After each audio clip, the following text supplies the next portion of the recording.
Morning bulletin. ఇక వార్త వివరాల్లోకి వెళ్తే మంత్రి పొన్నం ప్రభాకర్ నివాసంలో బీసీ నాయకులతో ప్రత్యేక సమావేశం జరిగింది. ఈ సమావేశానికి పీసీసీ అధ్యక్షుడు మహేష్ కుమార్ గౌడ్, మంత్రులు కొండా సురేఖ, వాకిటి శ్రీహరి తదితరులు హాజరయ్యారు. స్థానిక సంస్థల ఎన్నికల్లో బీసీలకు 42% రిజర్వేషన్ల అమలు అంశంపై సుదీర్ఘంగా చర్చ జరిగింది. బీసీలకు న్యాయం జరిగేలా కృషి చేయాలని నేతలు సంకల్పించారు.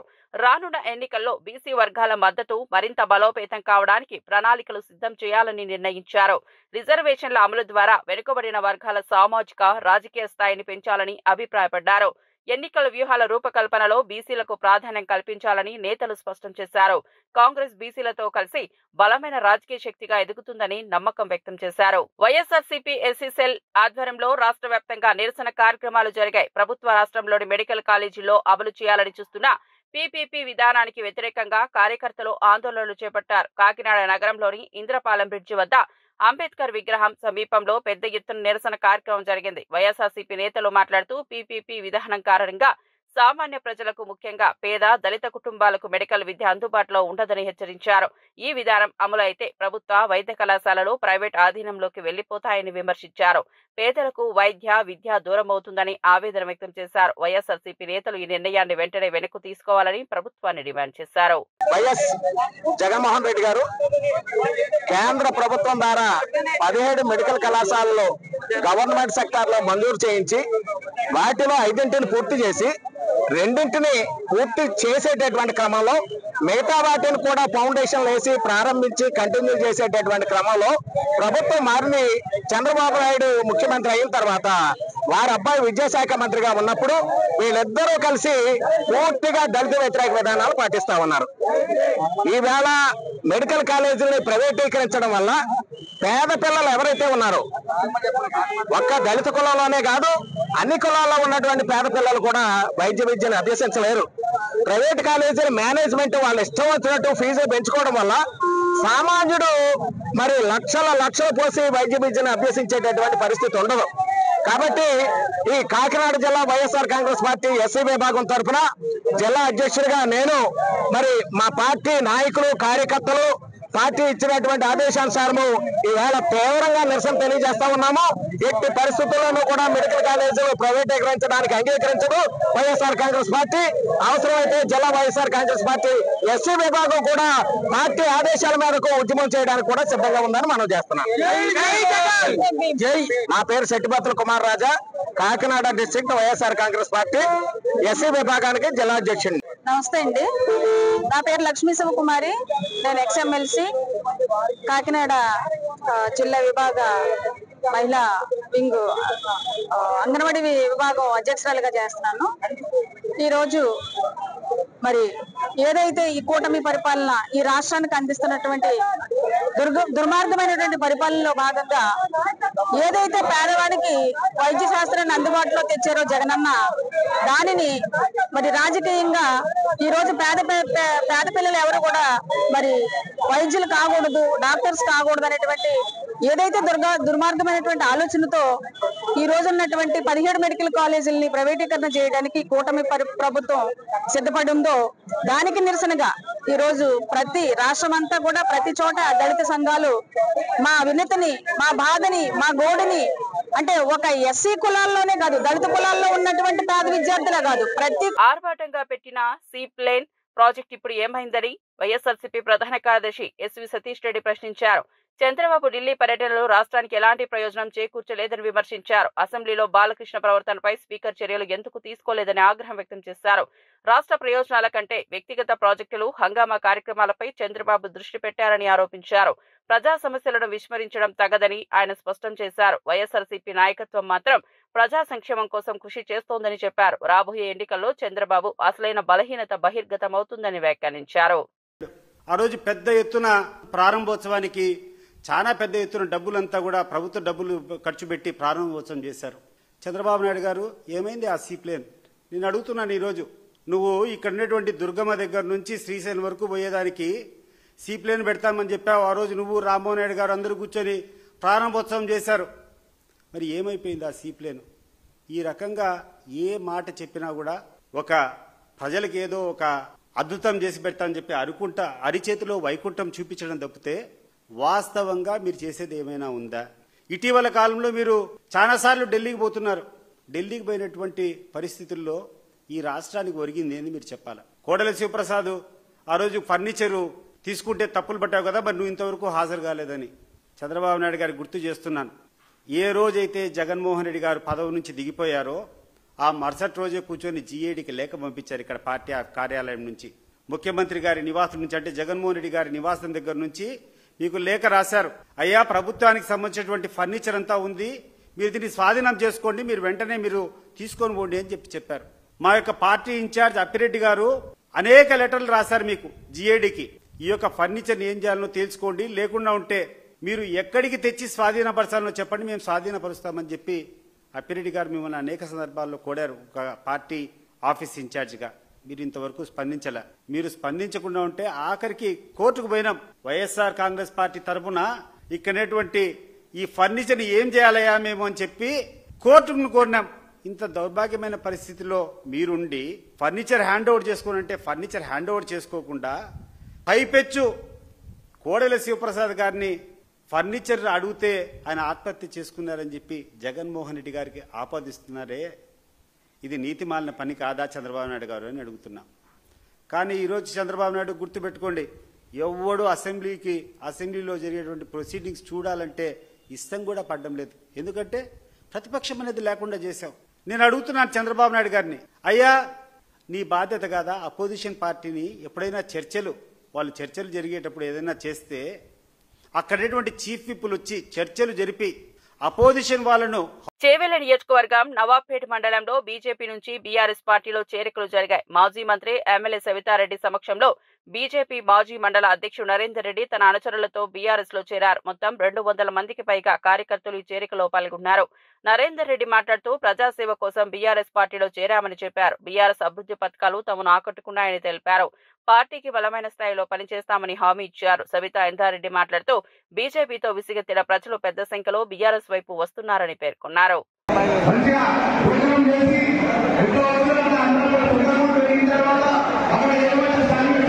నటుడు బాలకృష్ణకు మెంటల్ సర్టిఫికేట్ ఉందని అప్పట్లో నేనే వైఎస్ రాజశేఖర రెడ్డి దగ్గరకు తీసుకెళ్లాలని రవీంద్రనాథ్ రెడ్డి సంచలన వ్యాఖ్యలు చేశారు. బాలకృష్ణ ఇంట్లో కాల్పులు జరిగిన సమయంలో ఆయన బంధువులెవరూ రక్షణకు ముందుకు రాలేదని తెలిపారు. చంద్రబాబు అయితే తర్వాత రోజు మాత్రమే వచ్చారని చెప్పారు.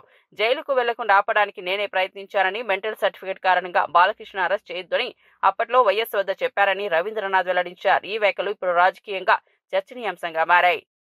నాకు బాలకృష్ణ ఫోన్ చేసి నన్ను రమ్మని, నేను హైదరాబాద్కు పోయి రాజశేఖర రెడ్డి గారికి రికమెండ్ చేయండి అని చెప్పేసి నా పైన ఈ రకంగా కేసు వచ్చింది, సో నేను జైలుకు పోకోకుండా నన్ను కాపాడమని చెప్పేసి ఆయన నన్నే రిక్వెస్ట్ చేయడం జరిగింది. సో నేనేమన్నాను, దగ్గుబాటి వెంకటేశ్వరరావును పురంధరేశ్వర గారిని నా వెంబడి పంపించండి, మీ ఇంటి వైపు నుంచి రిక్వెస్ట్ చేసినట్టు ఉంటుంది అన్న ఉద్దేశంతో నేను చెప్పడం జరిగింది. సో వాళ్ళు రాలే, మళ్ళా రాలే వాళ్ళు. ఇదే కాదు, నారా చంద్రబాబు నాయుడు గారు అయితే మరుసటి రోజు వచ్చినాడు, 3-4 రోజుల తర్వాత ఈ బాలకృష్ణ జూన్నీకి. సో వాళ్ళ బంధువులు ఎవరైతే ఉన్నారో వాళ్ళెవరూ వచ్చిన పరిస్థితి లేదు. దగ్గుబాటి వెంకటేశ్వరరావు, పురంధరేశ్వర గారు అప్పుడు కాంగ్రెస్లో ఉన్నారు. సో వాళ్ళు రాలే ఈయన పిలిస్తే. సో నేనే పోయి రాజశేఖర రెడ్డి గారికి రిక్వెస్ట్ చేయడం జరిగింది. ఎన్టీ రామారావు గారి కొడుకులండి, ఏదో ఆయనకు మెంటల్ వచ్చింది, సర్టిఫికెట్ కూడా ఇచ్చినారు, డాక్టర్ చూపించినాడు నాకు. సో ఈ మెంటల్ వచ్చిన దాంట్లో భాగంగా ఎవరినంటే వాళ్ళని కాలుస్తున్నాడు, సో ఆ రకంగా కాల్ చేసినాడు తప్ప నిజంగా మంచివాడే అతను, ఉద్దేశపూర్వకంగా ఏం కాదు అని చెప్పేసి పాపం మేము అతని గురించి రిక్వెస్ట్ చేయడం జరిగింది.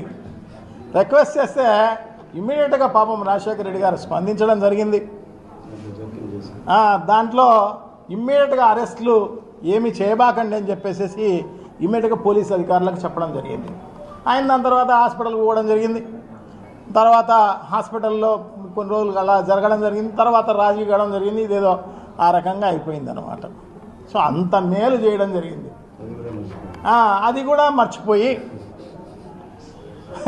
ఈ రకంగా జగన్మోహన్ రెడ్డి గారి సైకో ఏందండి. జగన్మోహన్ రెడ్డి గారు ఒక దార్శనికుడు, ఒక దూరదృష్టి. ప్రపంచంలో ఒక్క తెలంగాణలోనే పూలను పూజించే ప్రత్యేకమైన పండుగ బతుకమ్మ అని మంత్రి కొండా సురేఖ అన్నారు. అటవీ, పర్యావరణ మరియు దేవాదాయ శాఖ మంత్రి మాట్లాడుతూ బతుకమ్మ పండుగ తెలంగాణ సంస్కృతి సంప్రదాయాలకు ప్రతీకగా నిలుస్తుందని తెలిపారు.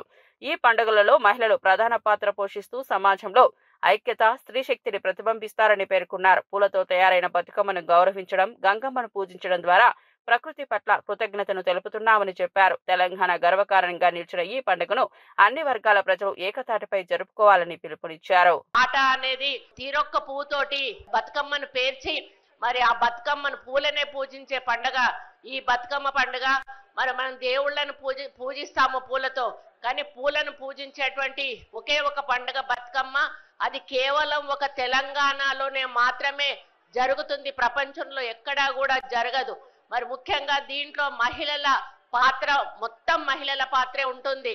ఇంట్లోంచి బయటికి వెళ్ళని వాళ్ళు కూడా ఈ 9 రోజులు వయసుతో సంబంధం లేకుండా బతుకమ్మలను పట్టుకొని వచ్చి ఆటలాడి, పాటలు పాడి, కోలాటాలేసి మరి వాళ్ళు 9 రోజులు కూడా ఎంతో సంతోషంగా ఆడుకుంటారు. పూర్వకాలంలో మరి అత్తగారింటికి వెళ్ళినప్పుడు పడ్డ కష్టాలు గాని, వాళ్ళ బాధలు గాని కూడా ఈ బతుకమ్మ పండుగ ఆడేటప్పుడు పాటల రూపంలో పాడుకుంటూ వాళ్ళ యొక్క బాధను వెళ్ళబుచ్చుకునే వాళ్ళు. మరి అదే క్రమంలో ఈ రోజు వరకు కూడా మనం అందరం కూడా పాటలు పాడుతూ, ఆటలాడుతూ బతుకమ్మను మరి ఆడుకుంటా ఉన్నాము. కాకపోతే మధ్యలో కొన్ని రోజులు కొంతమంది బతుకమ్మను మేమే తీసుకొచ్చాము, మా వల్లనే బతుకమ్మ మళ్ళీ పుట్టింది అనేటువంటి మాట చెప్పుతూ బతుకమ్మ యొక్క ఆట యొక్క రూపురేఖలు మార్చేసి డిస్కో డాన్స్లు మరి వెస్టర్న్ డాన్స్ ల కల్చర్ తీసుకొచ్చారు. నేను ఒక్కటే విజ్ఞప్తి చేస్తున్నా, ఇప్పుడున్నటువంటి యువతకి దయచేసి బతుకమ్మను బతుకమ్మలాగానే ఆడండి. మీరు కావాలనుకుంటే మీ ప్రైవేట్ ఫంక్షన్స్ లో వెస్టర్న్ కల్చర్ వాడుకోండి, కానీ దయచేసి బతుకమ్మ ముందు మాత్రం వెస్టర్న్ కల్చర్ తో అస్సలు ఆడవద్దు అనేది నేను తెలియజేస్తా ఉన్నా. పూర్వకాలం నుంచి మన పెద్దలు ఎట్లా ఆడుతా ఉన్నారో అదే పద్ధతిలో ఆడాల్సిన అవసరం ఉందని కూడా విజ్ఞప్తి చేస్తా ఉన్నాను. మరి అదే విధంగా దసరా కూడా రేపు లేదు ఎల్లుండి దసరా కూడా జరుపుకోబోతున్నాము. మరి ఆ దసరా సందర్భంగా కూడా మీ అందరికీ శుభాకాంక్షలు తెలియజేస్తూ మళ్ళీ ఒకసారి బతుకమ్మ ఇది గిన్నీస్ బుక్ లో ఎక్కిన మన తెలంగాణ ప్రభుత్వానికి, అదే విధంగా దసరా ఉత్సవాలు జరుపుకోబోతున్న మీ అందరికీ కూడా పేరు పేరున ధన్యవాదాలు అర్పించుకుంటూ మమ్మల్ని ఆహ్వానించి ఇంత మంచి కార్యక్రమంలో పాల్పంచుకునే అవకాశం కల్పించిన తెలంగాణ ప్రజలకు కల్వకుంట్ల కుటుంబం మాత్రమే బాకీ ఉందని టీపీసీసీ అధికార ప్రతినిధి డాక్టర్ లింగం యాదవ్ వ్యాఖ్యానించారు. బీఆర్ఎస్ పాలనలో రాష్ట్ర ప్రజలు ఎన్నో ఇబ్బందులు ఎదుర్కొన్నారని ఆయన ఆరోపించారు. కుటుంబ పరిపాలన, ఆర్థిక అసమానతలు, ప్రజల సమస్యల పట్ల నిర్లక్ష్యంగా కారణంగా ప్రజలు విసిగిపోయారని తెలిపారు. ఈసారి మాత్రం ప్రజలు మార్పు కోరుకుంటున్నారని, కాంగ్రెస్ ప్రత్యామ్నాయంగా ఎదుగుతోందని పేర్కొన్నారు. కల్వకుంట్ల కుటుంబం ఆధిపత్యం ఇక ముగియాలని ప్రజలు నిశ్చయించుకున్నారని స్పష్టం చేశారు. తెలంగాణలో ప్రజా సంక్షేమమే కాంగ్రెస్ లక్ష్యమని లింగం యాదవ్ అన్నారు. 10 ఏళ్ల బీఆర్ఎస్ పాలనంతా కూడా అవినీతి, అక్రమాలు, ఇవాళ తెలంగాణ ప్రజల కష్టార్జితమైన సొమ్ముని దోచుకొని దాచుకున్నటువంటి కుటుంబాలు ఇవాళ వాటాల పంచాయతీలే ఇవాళ బీఆర్ఎస్ పతనం అనేది చాలా స్పష్టంగా కనబడుతుంది. స్వయంగా మీ చెల్లె చాలా స్పష్టంగా చెప్పేది కేసీఆర్ బీఆర్ఎస్ పాలన ఎంత అవినీతిమయమైంది అనేది. ఇవాళ మీరు హామీల గురించి మాట్లాడితే ఇవాళ తెలంగాణ ప్రజలు మీ మాటలను చూసి అసహించుకుంటున్నారు. ఇవాళ ముందుగా తెలంగాణ ప్రజలకు కల్వకుంట్ల కుటుంబం, కేసీఆర్ ఫ్యామిలీ, బీఆర్ఎస్ నాయకులే తెలంగాణ ప్రజలకు బాకీ ఉన్నారు. ఇవాళ ఆనాడు మీరు మీ నాన్న ఏమన్నాడు, కేసీఆర్ గారు దళిత ముఖ్యమంత్రి, దళితులకు 3 ఎకరాలు, ఇంటికో ఉద్యోగం, కేజీ టు పీజీ ఉచిత విద్య, అదేవిధంగా నిరుద్యోగ వృత్తి, అదేవిధంగా ముస్లింలకు 12% రిజర్వేషన్, ఎస్టీలకు 12% రిజర్వేషన్, ఇవాళ డబుల్ బెడ్రూమ్లు, ఇవన్నీ మీ అయ్యా బీఆర్ఎస్ పాలన కేసీఆర్ తెలంగాణ ప్రజలకు బాకీలు ఉన్నారు. మీరు బాకీ గురించి మాట్లాడితే చాలా హాస్యాస్పదంగా ఉంది. తెలంగాణ మిగులు బడ్జెట్ రాష్ట్రాన్ని మీకు అప్పగిస్తే 10 ఏళ్లల్లా లక్షల కోట్ల 8 లక్షల కోట్ల అప్పు చేసినటువంటి, బాకీ చేసినటువంటి దుర్మార్గ పాలన మీరా బాకీల గురించి మాట్లాడేది. ముందు తెలంగాణ ప్రజలకు ఎవరన్నా బాకీ ఉన్నారంటే అది కల్వకుంట్ల కుటుంబం మాత్రమే. ఇవాళ కాంగ్రెస్ ప్రజాప్రభుత్వం, మేము ఇవాళ అభివృద్ధి, సంక్షేమము, సామాజిక న్యాయమే ధ్యేయంగా ఇవాళ ప్రజలకు అందుబాటులో ఉంటూ మేమిచ్చినటువంటి గ్యారంటీలను అమలు చేసుకుంటూ ఇవాళ దేశంలోనే తెలంగాణ రాష్ట్రాన్ని ఒక మోడల్ రాష్ట్రంగా, ఒక ఆదర్శ రాష్ట్రంగా తీర్చిదిద్దడం కోసం గౌరవ ముఖ్యమంత్రి రేవంత్ రెడ్డి గారి ఆధ్వర్యంలో ఇవాళ తెలంగాణ ప్రజాప్రభుత్వం ముందుకెళ్తుంటే మీరు చేసిన మోసాలు మీరు ఇంకా తెలంగాణ ప్రజలు మర్చిపోలేదు. ఇంకా కూడా మీ దుర్మార్గాలు తెలంగాణ ప్రజలకు ఇంకా కండ్లల్లో మెదులుతున్నాయి. మీరు ఆనాడేమన్నారు, అమరవీరులను కూడా మోసం చేసినటువంటి వ్యక్తులు ఆనాటి పాలకులు, కేసీఆర్ ఫ్యామిలీ. మీరు ఇవాళ హామీల గురించి మాట్లాడితే బీఆర్ఎస్ హయాంలో తెలంగాణ అప్పుల పాలైనప్పటికీ ఇప్పుడు కేటీఆర్ కాంగ్రెస్ పై నిందలు వేయడం సిగ్గుచేటని Hyderabad market committee vice chairman Kotla Srinivas అన్నారు. ఆయన మాట్లాడుతూ గతంలో బీఆర్ఎస్ ప్రభుత్వం చేసిన ఆర్థిక దుర్వినియోగం వల్లే రాష్ట్రం అప్పుల్లో కూరుకుపోయిందని గుర్తు చేశారు. అయినప్పటికీ ఇప్పుడు కాంగ్రెస్ పై విమర్శలు చేయడం విరుద్ధమని తెలిపారు. కాంగ్రెస్ ప్రభుత్వం అభివృద్ధి కోసం ప్రణాళికాబద్ధంగా పనిచేస్తోందని, అప్పులను తగ్గించేందుకు కృషి చేస్తోందని చెప్పారు. ప్రజలు ఇక బీఆర్ఎస్ మాటలు నమ్మరని, అభివృద్ధి కోసం కాంగ్రెస్ ఆశ్రయిస్తారని అన్నారు. గాంధీ గారు తెలంగాణ ఇచ్చే నాటికి 16,000 కోట్ల ధనిక రాష్ట్రంగా ఇస్తే, సర్ప్లస్ రాష్ట్రంగా ఇస్తే, మీ అయ్యా ఈ రాష్ట్ర ముఖ్యమంత్రిగా ప్రమాణ స్వీకారం చేసే నాటికి ధనిక రాష్ట్రంగా ఉన్న రాష్ట్రాన్ని దివాలు తీసిన రాష్ట్రంగా తీర్చిదిద్దింది ఘనత మీకు కాదా? ఆ రోజు ఆర్థిక విధ్వంసం, ఆర్థికంగా ఇలా ప్రజలను నట్టేట ముంచిన చరిత్ర మీది.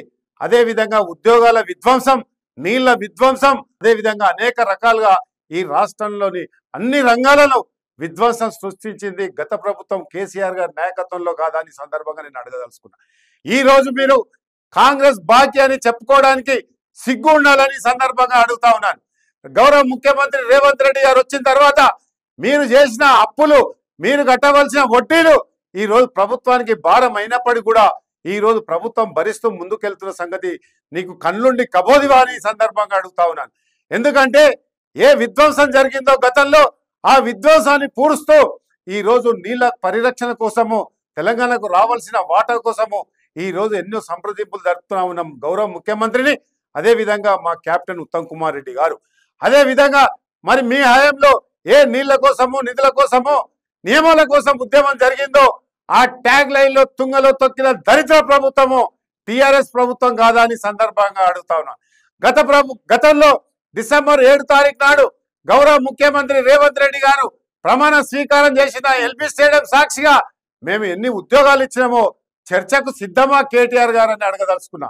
ఈ రోజు నీళ్లు కానీ, నిధులు కానీ, అదే విధంగా నియమాల కన్నా ట్యాగ్ లైన్లు లైవ్ లో ఉంచిన గొప్ప మనసున్న ప్రజానాయకుడు గౌరవ ముఖ్యమంత్రి రేవంత్. 2047 నాటికి ఆంధ్రప్రదేశ్ ను $2.47 ట్రిలియన్ ఆర్థిక వ్యవస్థగా తీర్చిదిద్దడమే తన లక్ష్యమని సీఎం చంద్రబాబు స్పష్టం చేశారు. ఈ లక్ష్యాన్ని చేరుకోవడానికి 10 విధానాలు రూపొందించామని చెప్పారు. ఉపాధి కల్పన, పేదరిక నిర్మూలన, లాజిస్టిక్ మెరుగుదల, పెట్టుబడుల ప్రోత్సాహం, మౌలిక వస్తువుల వంటి అంశాలను ప్రాధాన్యంగా తీసుకుంటున్నామని తెలిపారు. సమ్మిళిత వృద్ధి రేటు ద్వారా అన్ని వర్గాలకు సమానంగా లాభాలు చేకూరేలా కృషి చేస్తామన్నారు. అంతర్జాతీయ ప్రమాణాలతో ఏపీని అభివృద్ధి రాష్ట్రంగా తీర్చిదిద్దడమే టీడీపీ ప్రభుత్వం లక్ష్యమని చంద్రబాబు స్పష్టం చేశారు. This goal is underpinned by 10 guiding principles: water security, employment, and also poverty eradication, logistics, how to make it the best logistics hub, and also deep technology in all walks of life, and also product perfection, etc. We are working now space city, electronic city, drone city, and also aerospace city, and at the same time recently under the mission of quantum computing we are going to establish by January 2026 first quantum computing operations in Amaravati. That is the first of its kind. By doing this, I am very happy to announce here, our people are preparing to produce quantum computers within 2 years' time. This is how India is moving very fast. బడుగుల వంచనలో జగన్ మహాగణుడని గృహ నిర్మాణ శాఖ మంత్రి కొలుసు పార్థసారథి మండిపడ్డారు. అమరావతిలో media సమావేశం నిర్వహించి వైఎస్ఆర్సీపీ ప్రభుత్వంపై తీవ్ర విమర్శలు చేశారు. జగన్ పాలనలో పేదలు, వెనుకబడిన వర్గాలు మోసపోయాయని ఆరోపించారు. గృహ నిర్మాణం, సంక్షేమ పథకాలన్నీ అర్థంతరంగా జరిగాయని విమర్శించారు. టీడీపీ ప్రభుత్వం మాత్రం బడుగుల సంక్షేమం కోసం కృషి చేస్తోందని, పేదలకు సొంత ఇల్లు అందించడం ప్రాధాన్యమని తెలిపారు. బడుగు బలహీన వర్గాలకు వంచింది వైఎస్ఆర్సీపీ అని పార్థసారథి దుయ్యబట్టారు. అన్యాయంగా హత్యకు గురైన చంద్రయ్య గారి కుటుంబానికి ఒక మేలు చేస్తా ఉంటే అడ్డుకోవటంతో, వైసీపీ అడ్డుకోవటంతో దాని యొక్క బీసీల పట్ల ప్రేమ ఏంటో అర్థమవుతుందని చెప్పేసి ఈ సందర్భంగా నేను మనవి చేస్తా ఉన్నా. నేను జగన్మోహన్ రెడ్డి గారి హయాంలో ప్రభుత్వంలోని అన్ని ముఖ్యమైన పదవులు, చైర్మన్లు కానివ్వండి, లేకపోతే ముఖ్యమైన సలహాదారుల పదవులు కానివ్వండి, ఆఖరికి పార్టీ పదవుల్లో కూడా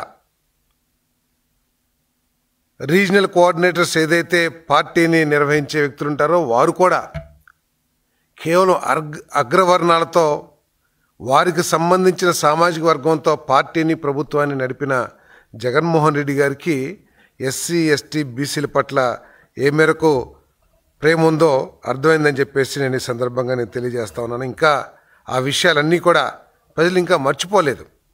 ఈరోజు వైసీపీ రౌడీల చేతుల్లో, వైసీపీ అరాచక శక్తుల చేతుల్లో అన్యాయంగా బలైపోయిన ఒక బీసీ నాయకుడు చంద్రయ్య గారి కుమారుడికి ఒక ఉద్యోగం ఇస్తూ ఉంటే ఎందుకు అడ్డుకుంటున్నారో ఈరోజు బీసీలు అని చెప్పుకునే వైసీపీలో నాయకులందరూ కూడా సమాధానం చెప్పాలని చెప్పేసి నేను ఈ సందర్భంగా నేను డిమాండ్ చేస్తా ఉన్నాను వాళ్ళందరినీ కూడా.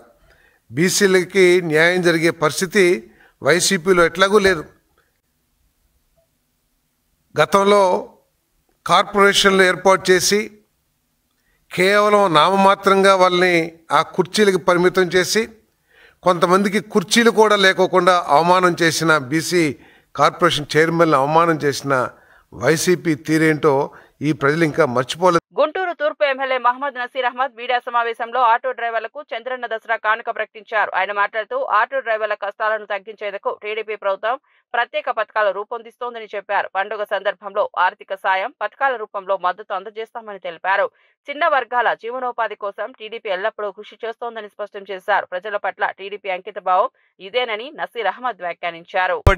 పరిస్థితులున్నాయి. ఒక పక్కన గుంతల రోడ్లు, పోలీసుల కేసులు, ఆటో కార్మికుల వేధింపులు, దౌర్జన్యాలను అన్నీ కూడా తెలుసుకున్నటువంటి నారా లోకేష్ గారు ఈరోజు కూటమి ప్రభుత్వం చెప్పినటువంటి మాట ప్రకారం అక్టోబర్ 4వ తారీఖున ఆటో కార్మికుల కోసం ప్రతి ఒక్క ఆటో కార్మికుడికి కూడా 15,000 రూపాయలు వాళ్ళ ఖాతాలో జమ చేస్తున్నటువంటి పరిస్థితులు. వాళ్ళని ఆర్థికంగా ఆదుకోవాలనేటువంటి ఆలోచనతో ముఖ్యంగా గత ప్రభుత్వంలో 10,000 ఇచ్చి చేతులు దులుపుకున్నటువంటి పరిస్థితులు. 10,000 ఇచ్చినప్పటికి కూడా ఆనాడు ప్రతి ఒక్క ఆటో మీద కూడా వేలాది పన్నులు వేసేటువంటి పరిస్థితులు, అనేక రకాలుగా వారిని ఇబ్బంది పెట్టేటువంటి పరిస్థితులు. ఒక రోడ్డు మీద ప్రయాణం చేయాలంటే భయపడేటువంటి పరిస్థితిలో ప్రతి నిత్యం కూడా ఆటో రిపేర్లకే ఆ డబ్బులన్నీ కూడా సరిపోయేటువంటి పరిస్థితులు మనం గతంలో చూసాం. ఈరోజు కూటమి ప్రభుత్వం ఏర్పడిన తర్వాత రాష్ట్రంలో 1,400 కోట్ల రూపాయలతో రాష్ట్ర రహదారులతో పాటు జిల్లా రహదారులన్నీ కూడా మరమ్మతులు చేసినటువంటి ప్రభుత్వం ఈ కూటమి ప్రభుత్వం. ఈరోజు ఆటో కార్మికులే కాదు, రాష్ట్రంలో ఉన్నటువంటి లారీ యజమానులు, ముఖ్యంగా కార్మిక రంగాన్ని పూర్తిగా కుదేలు చేసినటువంటి గత ప్రభుత్వాన్ని ఈరోజు తలుచుకొని, ముఖ్యంగా ఈ కూటమి ప్రభుత్వం ఏర్పడిన తర్వాత గ్రీన్ ట్యాక్స్ ఏదైతే కేంద్రం 200 రాచకొండ కమిషనరేట్ పోలీసులు భారీ ఎత్తున గంజాయి పట్టుకున్నారు. రంగారెడ్డి జిల్లా అబ్దుల్లాపూర్ మెట్ మండలం కొత్తగూడెం వద్ద 6,25,00,000 రూపాయల విలువైన 1,210 కిలోల గంజాయి స్వాధీనం చేసుకున్నారు. సిమెంట్ బస్తాల మధ్య దాచిన గంజాయిని తరలిస్తున్న డీసీఎం వాహనాన్ని అదుపులోకి తీసుకున్నారు. ఒడిశా నుండి రాజస్థాన్ కు తరలించే ప్రయత్నంలో డ్రైవర్ విక్రమ్ విష్ణయ్ను పోలీసులు అరెస్ట్ చేశారు. ఖమ్మంలో సిమెంట్ బస్తాలు కొనుగోలు చేసి వాటి మధ్యలో గంజాయి పెట్టారని పోలీసులు తెలిపారు. అంతరాష్ట్ర ముఠా భాగస్వాములపై దర్యాప్తు కొనసాగుతోందని రాచకొండ సిపి సుధీర్ బాబు పేర్కొన్నారు. ఇది ఇంతవరకు రాచకొండ కమిషనరేట్ లో ఇంత పెద్ద మొత్తంలో ఇంతవరకు ఎప్పుడు సీజ్ కాలేదు. 1,210 kg ఆఫ్ గాంజాని అంతా కలుపుకుంటే 6,25,00,000 టోటల్ ప్రాపర్టీ అది సీజ్ చేయడం జరిగింది. రాజస్థాన్ నుంచి బయలుదేరి మల్కాన్గిరి ఒడిశాకి వెళ్ళి అక్కడ నుంచి మళ్ళీ రాజస్థాన్ కు తరలిస్తున్నారు దీన్ని వయా హైదరాబాద్. ఈ కన్సైన్మెంట్ లో తీసుకెళ్లి అక్కడ ఇస్తే 5 लाख రూపీస్ ఈయనకు డ్రైవర్ కి ఇవ్వడం జరుగుతుంది.